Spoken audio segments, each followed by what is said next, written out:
Ahmedabad family કોર્ટે ભરણપોષણના એક મહત્વપૂર્ણ કેસમાં પત્નીની અરજી ફગાવી દીધી છે। પતિ પત્ની વચ્ચેના સામાન્ય વૈવાહિક ઝઘડા બાદ પત્નીએ ભરણપોષણ માટે દાવો કર્યો હતો, પરંતુ કોર્ટે અવલોકન કર્યું કે માત્ર સામાન્ય મતભેદ કે ઝઘડાના આધારે ભરણપોષણનો હક મળતો નથી। સીઆરપીસીની કલમ 125 સેક્શન 4 મુજબ પતિનો સ્વેચ્છાએ ત્યાગ કરનાર પત્ની ભરણપોષણ મેળવવા હકદાર નથી।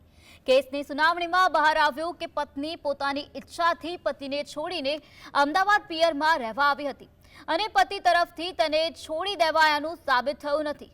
વૈવાહિક વિવાદો વચ્ચે કાનૂની દ્રષ્ટિએ આ ચુકાદો અત્યંત મહત્વપૂર્ણ માનવામાં આવી રહ્યો છે।